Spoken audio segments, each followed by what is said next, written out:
dada yetu na mama yetu Hilda Matovu. Njoo tafadhali.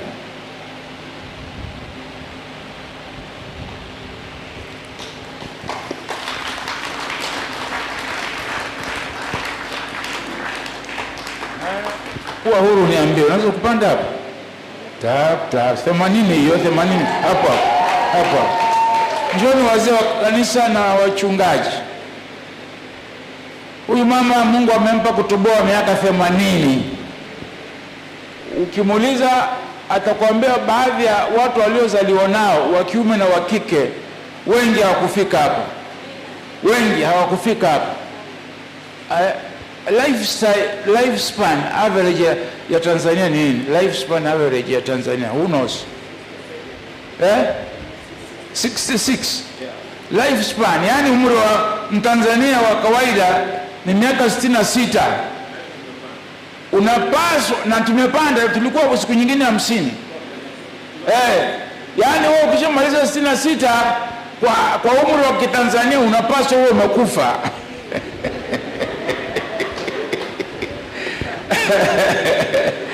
Lakini ukitoboa 70 umerehemiwa.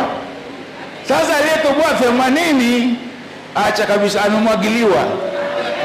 Ndio tumwombee miaka mingine mingi ya afya njema, ya furaha na amani katika maisha yake. Tusimame, nyosha mkono kwa huyu mama hapa. Simama tu, najua umri wako ukipiga magoti si rafiki sana hapo mahali. Don't do it. If you know hapo huo upanga wa ngazi utakuumiza miguu. Simama tu. Mungu anakujua.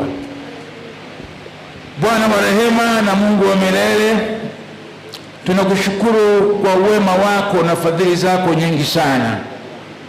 Umemtendea mama yetu, umemtendea dada yetu, umemtendea mwenzetu, umemtendea mcha Mungu wako jambo la huruma na rehema nyingi, kwamba amesimama hapa akitumikia sasa mwaka wa 81. Miaka 80 ilimalizika, ameishika yote mikononi mwake. Kwa ulimwengu mzima ni muujiza, kwa sababu si wazungu, si Wahindi, si wa China, si Warusi, si Waarabu, si Waafrika wa kila mahali, wengi wanakufa hawajaiona 70, na wengi zaidi wanakufa hajaona 80. Lakini ulichotenda kwa huyu mama tunaweza kukiita muujiza wa aina yake. Tunamweka mikononi mwako Bwana, msamehe, mrehemu, msafishe, mtakase, endelea kumpa maisha mapya ya kukupenda, ya kukuishia na kukutumikia wewe. Endelea kumpa kushiba siku na miaka mingine mingi, lakini Bwana iwe ya afya njema, iwe ya nguvu kama tunavyomwona akitembea nazo, iwe ya furaha ndani ya moyo, mawazo na akili zake. Ukimbariki pia na sana rohoni, ule uhusiano wake na wewe uzidi kuwa mpya, uzidi kuwa wenye changamko, kwa sababu ndio kichocheo cha furaha na baraka za maisha ya mwilini. Tumbariki mama huyo kwa chakula, tumbariki kwa hali ya hewa, tumbariki kwa maji atakayokunywa, tumbariki kwa mavazi, tumbariki kwa mazingira atakayokuwa anakaa, tumbariki kwa maisha atakayokuwa anatoka kwenda barabarani na kurudi nyumbani kwake. Mungu umjalie maisha mema mengine ya siku na miaka mingi zaidi, katika jina lako Mungu Baba, Mungu Mwana na Mungu Roho Mtakatifu. Amen. Bwana akubariki Mungu. Uendelee kula na kushiba siku nyingi zaidi. Wewe ni mtu wa maana, tunakupenda. Huyu mama ni mtu wa kazi, ni mtu mwenye maono, anaona, ni mtu mkarimu, ni mtu mpenzi mwenye upendo mwingi ule wa Kikristo. Bwana akubariki sana. Amen.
Wakati ambao Mungu anampa.